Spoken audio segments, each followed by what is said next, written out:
Well, Jason Wallick is here with the Garaway Pirates, joining us on our Shot Callers podcast. I really appreciate you taking time out of your day, Coach, to join us. And how's your summer been, man? I know the life of football coaches is pretty crazy, but have you been able to have a break from and maybe go on some vacations or anything like that this summer? Yeah, it's been good. Got to spend some time with the family early in the summer, and it's just nice to be able to kick back and relax a little bit in the month of June, and then once July gets here, it's kind of in full swing. So, yeah, we've been at it here for a couple weeks, and it's been a great summer. Well, I know you guys are coming off of the most historic season in Garaway's football history, and a state semifinal appearance last year, 14-1, unbelievable year. But you were awarded the D6 Coach of the Year award by Ohio Prep Sports Writers Association, and of course, I'm sure you would have loved for that to have been the cherry on top of a state championship. But nonetheless, it's coming off of the best season the school's ever had, and I'm sure that's still pretty cool, even though the season didn't end in a state championship. Yeah, I mean the awards and accolades don't mean a whole lot to me, to be honest. But it's just a testament to our kids and their work ethic and the time and energy and effort that they put into the program. So, when we win awards like that, it's a whole staff award, it's a whole program award. I just happen to be the guy at the top, but yeah, nothing would have been better though to finish it up with a state championship. But we'd like to have that second half back against Kirtland and see what would have happened. But hopefully we'll learn from our lessons and our experiences and lessons learned, and hopefully try to repeat and move along a little further. Yeah, nothing like no time like the present to go out and do it again. Speaking of you mentioned your staff, like you and your staff, 177 and 72 in your time at Garaway, and the last 3 seasons you've had 10-0 regular season finishes, outright IVC titles. I mean, did you ever envision, like when you first started your coaching career, being as successful as this?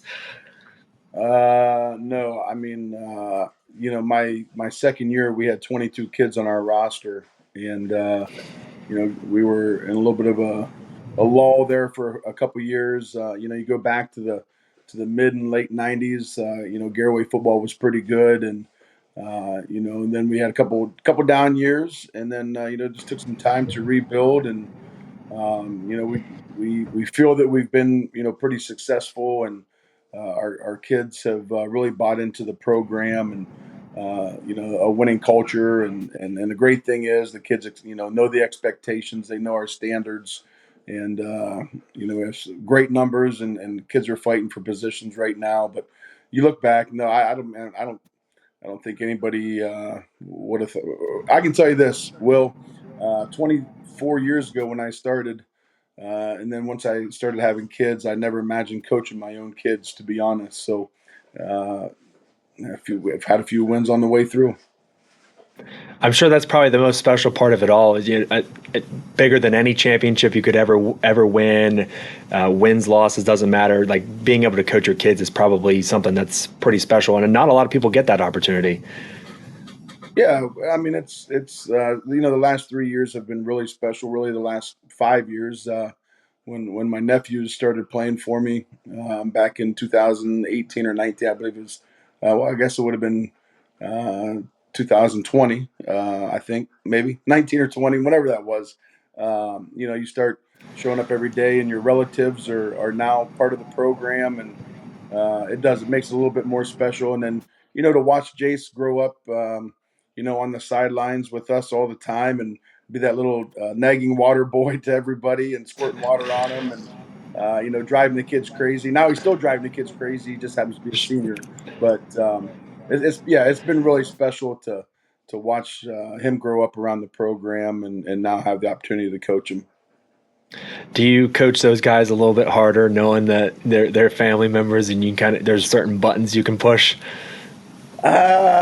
Believe it or not, no. Probably JT probably took the brunt of things back when he was, the first relative that we started coaching, and I don't know. I see myself as a not your ordinary coach, I guess. I can still remember my wife complaining when Jace wasn't our kicker, because ever since he could walk, he was picking things up and kicking them around the house. And it was always his goal was to be the Garaway kicker. And then you get Anderson Cologne that comes along and sets a school record 48-yard field goal last year. And so I've just never been that guy that says, you know what, they're my relatives or my kids are going to play. And I take a little bit of pride in that, to be honest, to know that I'm going to put the best 11 on the field to give us the best chance to win. Um, we try to get as many kids on the field as possible. If we could put 22 out there, 22 different kids, we would. But we've been fortunate enough to be able to platoon a lot of kids, or at least rotate a lot of kids in one position or another, offensively or defensively, and just allows us to get more kids on the field, and I feel that same way with my own kid, and my own nephews that I've coached in the past. So, no, I mean it is special to, even now my youngest son rides to practice with me most days, and we have some really good conversations on the way. So it allows us some father son bonding time, and I still get that with Jace also. So. That's great. Yeah. So where did you learn to, I guess, build a program then? Because you said back in the 90s, Garaway was pretty good and then kind of fell in some hard times for over a couple of years, I guess, like every high school football program does, here and there. But where did you learn to build? I mean, what influences did you have in your life from a coaching perspective, I guess, that kind of taught you how to build a program to not only, get out of those hard times, but to be a consistent winner, it seems like year after year. I guess it's a loaded question. I guess I'm kind of asking you your coaching journey, I suppose, but like, where did you learn how to do that? Well, I learned a lot, honestly, playing 4 years of college football, and then coaching my fifth year at Malone. And, Steve Sania was our defensive coordinator. He was a very special, influential person, coach in my life. Excuse me. And then when I was first hired, Kevin Keffer was our athletic director. Kevin was a long time coach at Perry and then Dover. So he coached under some really good coaches, Keith Wakefield and Dan Ift, obviously two very successful coaches. And, he kind of showed me the way a little bit way back in 2001 when I took the head coaching job. I've been there since 99, but so Kevin, Coach Keff was very influential. And then just, I've been blessed, extremely blessed with a staff that has been with me for a long time. I mean, Cedric Gerber's been with me for 20 years, and Wes Hostetler 13 years, and Preston Elmore, I think it's 13 or 15 years. I mean, I've been fortunate enough to have coaches that have been around the program a long time, and we work very well together. So I can't say that I molded our program after anybody, but I just kind of took the experiences that I lived through my college years and my early. Listen, we all had our growing pains. I mean, our first year we were 4-6, I believe. The following year, I think we were 3-7. You just find things that do and don't work. But the last 8 or 10 years has been pretty easy for me, so to speak, just with because of our coaching staff that put so much time and energy into the program, our kids who have really bought into the culture, and our 6 a.m. workouts all year long. I used to drive and pick kids up to have one or two kids in the weight room with me, and then just kept building and building, and then success and winning has a lot to do with it too. It helps. It helps a lot. I've seen a lot of programs come and go in my time at Garaway.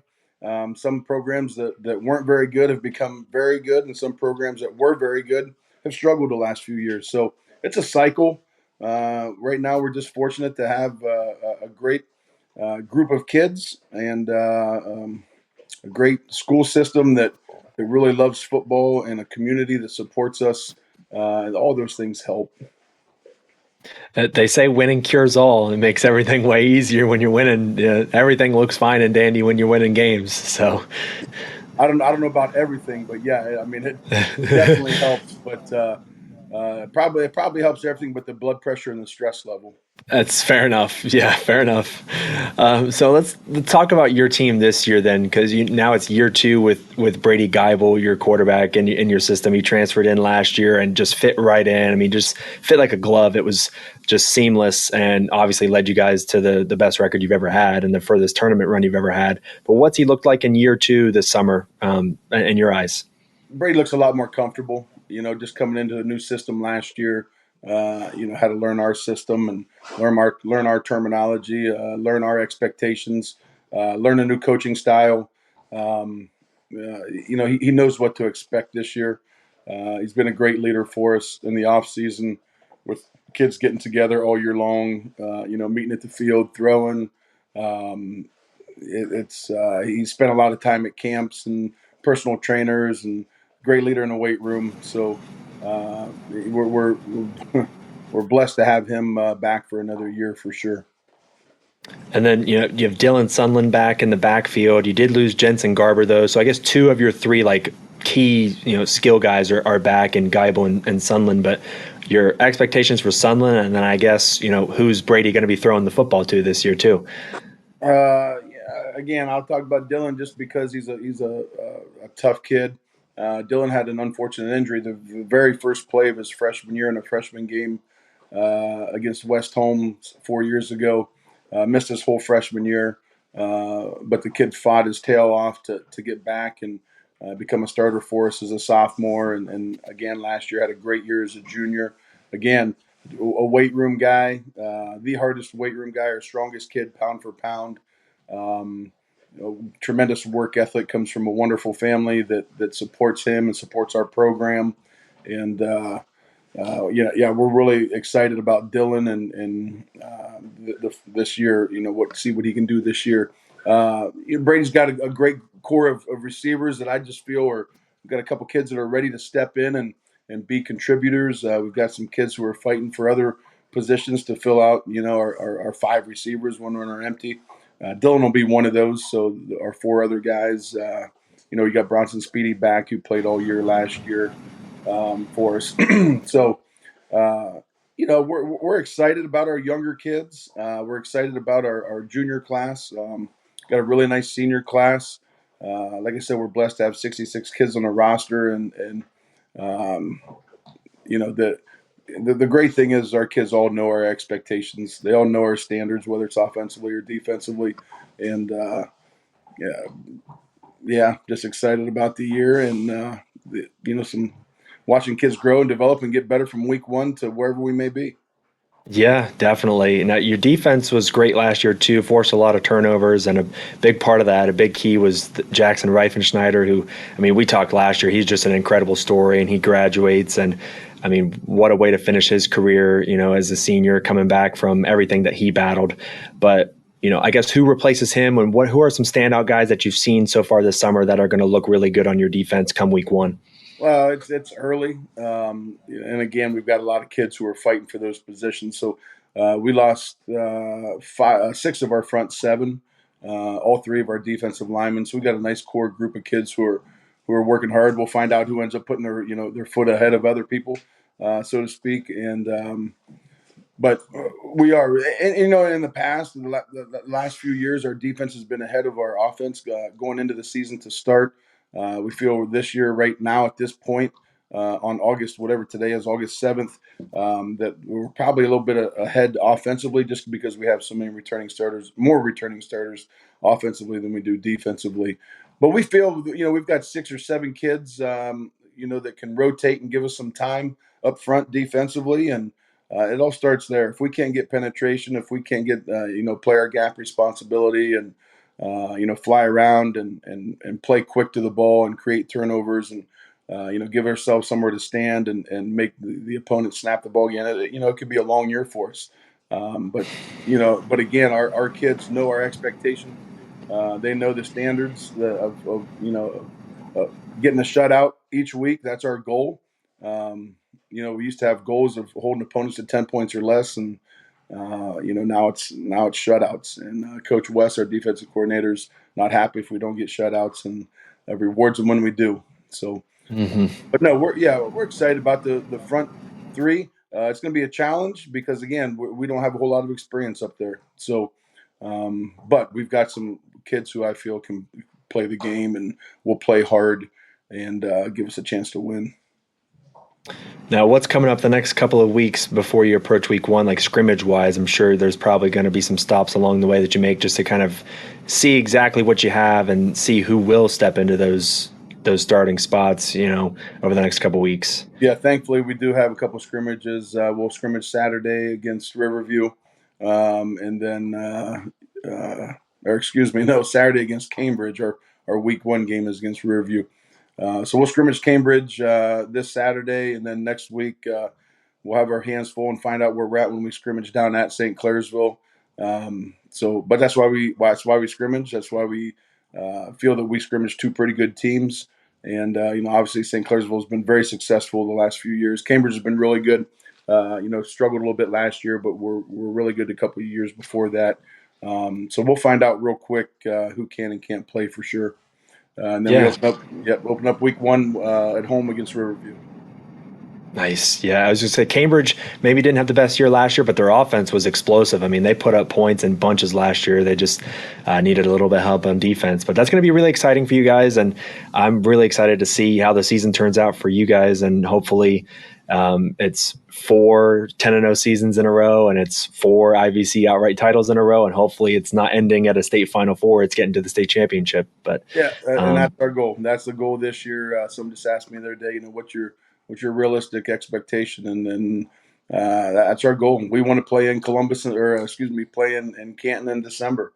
That's our ultimate goal this year. And we got one step closer last year. And like I said, our kids have really, really worked hard. Our off season has been tremendous. Will our numbers in the weight room have been phenomenal all winter long, all spring long, all summer long. And we'll see if it transfers over to the field, which is definitely not going to hurt us. We're much stronger, a lot bigger than we were last year.